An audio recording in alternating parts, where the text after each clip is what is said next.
Hello, guess where I am? I'm home again.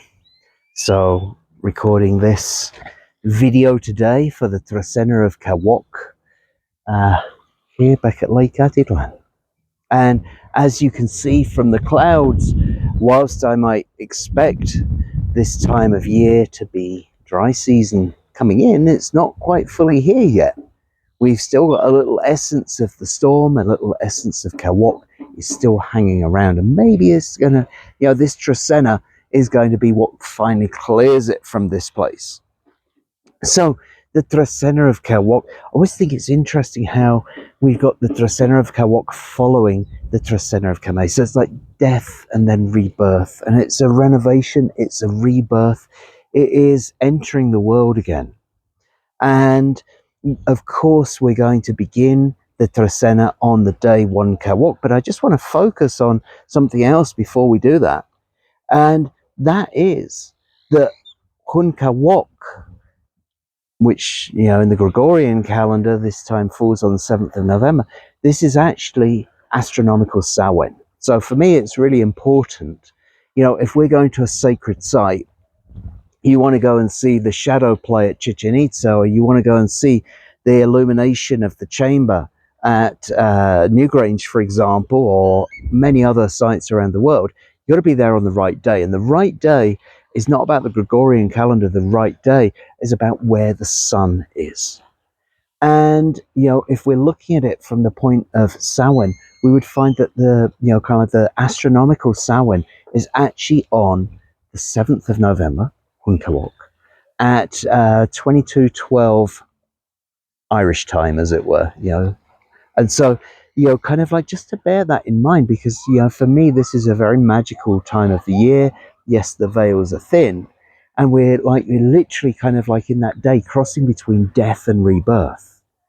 And moving on now to the day 1 Kawok, what do we see here? We see the beginning of the birthing process. We see the beginning of something new coming into the world. Now, Kawok can represent this kind of tough love.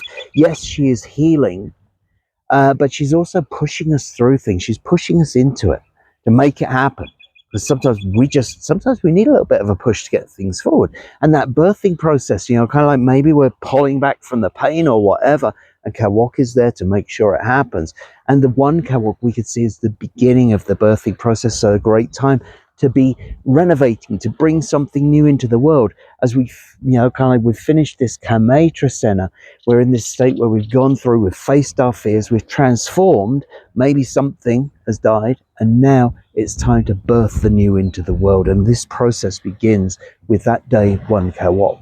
And from 1 Kawok, we then move to 2 Arpu. So Arpu, the Nawal of the sun, Arpu, the Nawal of the divine, and here combined with the number 2, and the number 2 being a very polar number. Kind of like I often talk about seeing things in black and white with the number 2. Now, for me, Arpu is, of course, the path of the hero, the path to a higher consciousness, the path to something higher in our lives. And, if we think about it as the hero's journey, kind of like we also have to think that sometimes the hero, we know that they're going in the right direction, but sometimes they have to bend the rules a little, right? Now, if I think about it from the point of the Popol Vuh, when Hun Hunachpu, Wukub Hunachpu, the uncle and father of the hero twins, went into the underworld, they were very kind of like very straight-laced with regards to what they felt was right, let's say. And because of this, they'd grown up in a world of light, a world where trickery, where deception, that kind of thing maybe didn't exist.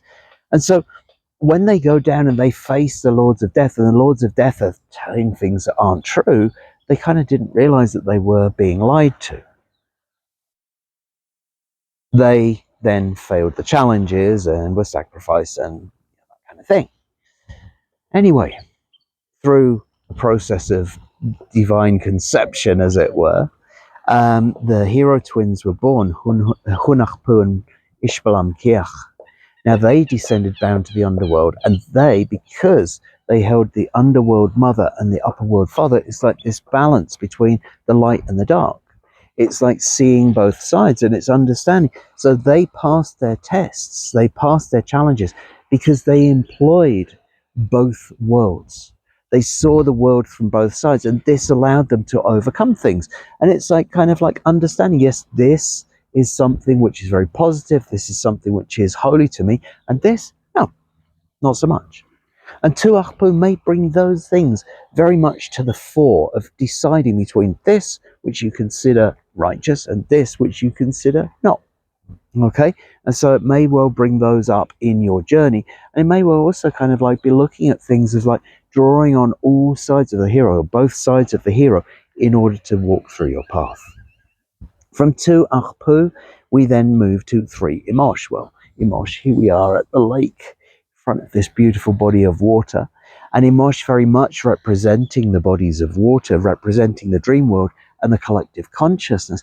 And here combined with the number 3, and I always think about this number 3 being a very productive number, a very internal number. It's about going inside.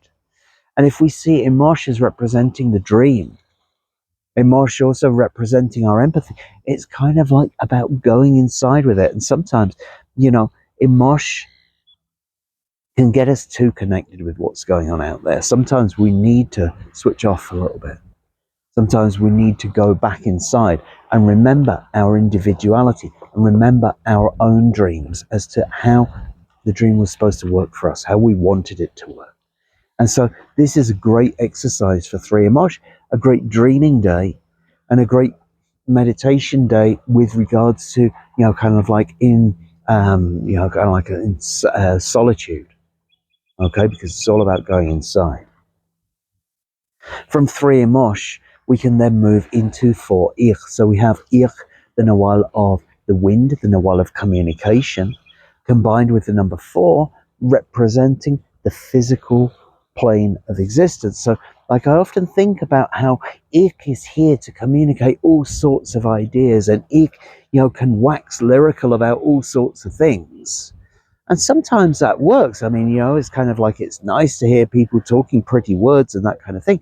But sometimes we also find that those words don't land with people because they're too fluffy, because they're too, kind of like out of this world.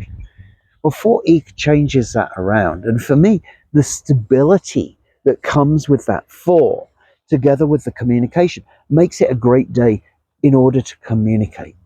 In order to communicate whatever it is that you want to work with, whatever it is that you want to express in a very down-to-earth and grounded matter. So, like, you can communicate with whoever you need to, because it's stable, it's down to earth. Now, we can also see that 4 literally is stable, and Ik is often, kind of like it's blowing around all over the place. So it's kind of like bringing stability to that breath, bringing stability to that world. From 4 Ich, we then move into 5 Achabal. So Achabal, the Nawal of the dawn and the dusk, the in-between of the worlds, the new concepts coming into the world, and here with the number 5 representing work. And so it's, putting our energy into new concepts, putting our energy into the new concepts that we want to bring into the world. Maybe we have a dream, we want to express it into this world. That's what we got to do. It's not going to go if we don't put our energy into it. Okay, and again, this is kind of like taking it from the world of the unseen and turning it into something which can be expressed to others. And again, kind of like it's a great day for putting our work into the new concepts that we want to bring into the world in this Trecena of Kawok, because this is kind of like birthing those things in. From 5 Achabal, we then move to 6 Cat. And so Cat, the Nawal of the net. Cat, the Nawal of bringing things together, of gathering. Cat, the Nawal of working out what it is that we want to hold on to and what we want to let go of. And here we have it combined with the number 6. The number 6, which can also be seen as a number of great stability, and the number of family. So sometimes it might be that there's something, kind of like that we need to let go of within our family in order to allow the new to come in.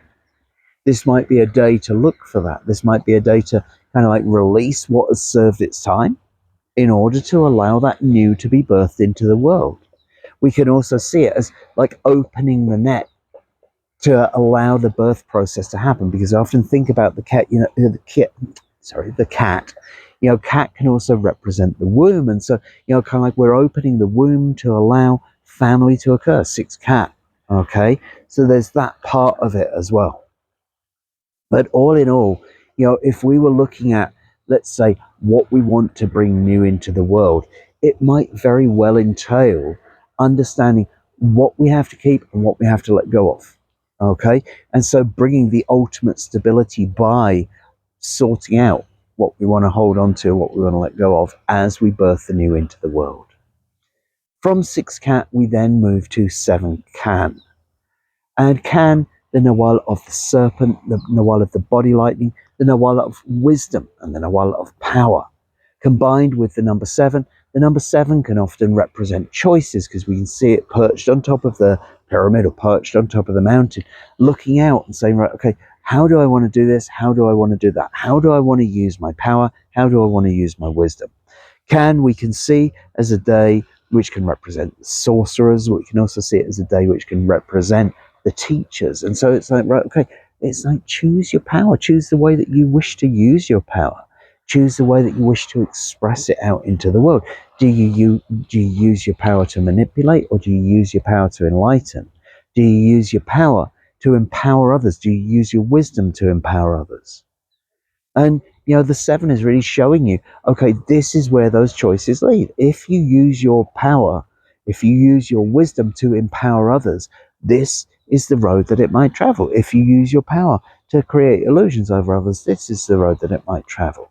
And so it's choices about the way that you use your power, and choices that use your wisdom, and bringing it to kind of like some kind of finality. Now from 7 can, we then move to 8 kame. So as I said, right now we're finishing off the Trecena of Kame. The next Kame that will come up after the 1 Kame will be the 8 Kame in the middle of this Kawok Trecena. And for me, this is a representative of the cycle of life and death. Because here we have Kame with wholeness, understanding the transformative process that everything has to go through in our world. 8 Kame, a wonderful day to be making ceremony for your ancestors, for your dead. It's to send your love to those who are traveling in the other world, whether they are your ancestors or whether they are your friends and family. 8 Kame is a great day to be making our ceremonies and calling their names and remembering them.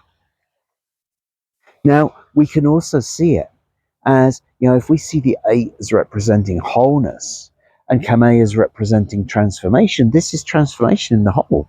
This is kind of like understanding that whole transformative cycle. So I don't know how the Trecena of Kame has been for you. It seems like a lot of people have been writing to me to say they've had, a lot of things. They've faced a lot of fears as they've gone through this Trecena. And kind of like the 8 Kame can be looking at it and saying, right, okay, we've faced those fears.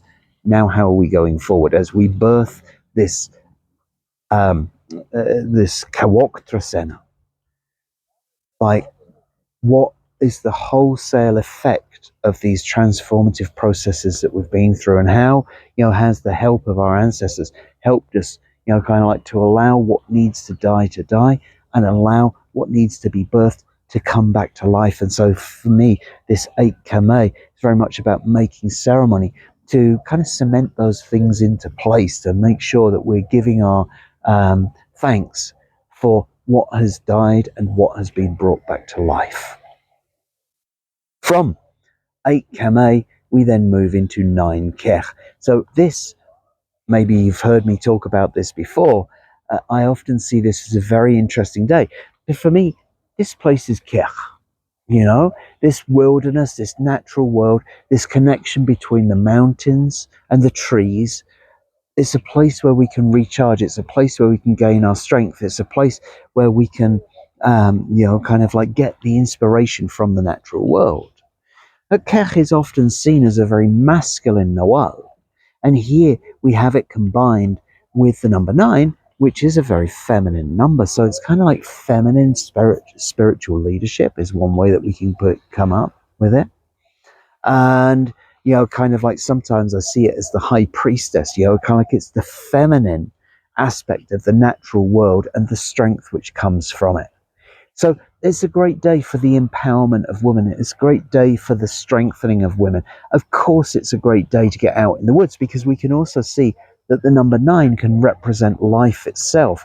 And if Q'ij is our connection with nature, this is a great day to be celebrating the life which comes to us through our connection with the natural world. From 9 Q'ij, we then move to 10 Anil. So we have Anil representing yellowing, representing brightening. Anil representing coming to ripeness, representing the ripening of the maize. And here we can see it with the number 10, the connection between each other, the connection with the community. Now, of course, it could be a great day for a community harvest, could be a great day for community planting, if that's correct. Maybe it's a great day to get the community out. Maybe it's the right time to bring in some of this dry standing maize that's around here right now. But 10 Anil, for me, Anil, this joyful day of celebration of our abundance. And here with the number 10, celebration of abundance within our community. This is a great day to get together with your friends, with your family, with the people around you. And, if you need to harvest, harvest. If you need to, complete something, complete it. But, again, this celebration of the harvest, this celebration of our abundance and the abundance that comes through our work in community, through our being in community. For me, this is a great focus for 10 Anil. From that 10 Anil, we then move to 11 Toch. And so, of course, what we've received and given thanks for, now we need to give a little bit back with the 11 Toch. And 11 Toch, of course, I've got my, kind of like, okay, some of the NGOs that are working around here, around in Guatemala, that can help the people. We've got their details in the associated words with this video. But Toch, of course, is here to tithe something from what we've received in Anil. Toch is here to give something back. And so this is a great day to work out, okay, what do I owe to where and whom? And it's a great day to be able to give something, give of yourself, give of your energy, give of your strength, however it might be. But, it's giving for all of that joy and abundance that we've enjoyed on that 10 Anil day. 11 Toch is a day to make your sacrifice, to make your payment, to do your service, to give thanks for what you've received. From 11 Toch, we then move to 12 Q'ij. Q'ij being the Nawal of faith and loyalty and justice and law. Q'ij being the Nawal, of course, of the dog. And, that unconditional love that comes along with us. Now, it's also about trust. There's an element of trust in there. And here we see it with the number 12. And the number 12 can be about really bringing together all of your life experiences. And so it's kind of like trust in your life experience. Sometimes, I often think of Q'ij days can be testing days. They come along to test our faith. Are we really committed to this? This birthing process we're going through, this rebirthing, are you committed to it? And along comes something, with Q'ij, it can often be like temptation. It can often be, some kind of like vice that comes along and asks us, kind of like, hey, you remember me? Smell good, taste good, feel good, or whatever it might be. And here with that Q'ij falling with the number 12, it's like, use our past experience. Well, yeah, okay. Our past experience might say, yes, it did feel good at the time, but look at all the trouble it caused me, look at all the problems that came along with that, or, kind of like how we might have fallen into addictive patterns or something like that. And it's also kind of like with regards to trust. Trust your life experience might be a very good way to put in a very succinct way an idea around this 12 Q'ij day. It's like, if you're not sure whether things are right or not, or whether they're going in the right way, trust your life experience. Trust unconditional love. And finally, we come to the final day of the Kawok Trecena with the day 13 bats, Oshlahu bats. So this is a wonderful day. We have bats, the Nawal of creativity, the Nawal of weaving, the Nawal of bringing the beauty into our community. And here combined with the number 13, the number which represents the ancestors, the number which represents spirit. Where do you think your inspiration might come from on 13 bats? You know, this is the ancestors. It's almost like channeling the ancestors to like enhance that which we are creating, allowing spirit to talk through our hands, to talk through our voices, to talk through our brushes, our cameras, our whatever it might be, whatever we're creating with. It's a great day to receive the inspiration from the weaving, from the arts of the ancestors, and weave it into your own work. Now, it is a very high number. You know, I do see that as very much kind of like the connection with the spiritual world or with the ancestors. And as I say, with bats, it's asking you, what do you want to create, and how do you want to create from that ancestral spirit into what you're bringing into this world today? Okay, so I hope that you've enjoyed this. I hope you've enjoyed this beautiful background. And I'll be back in 13 days' time to talk with you about the Trecena of Kawok. Thank you.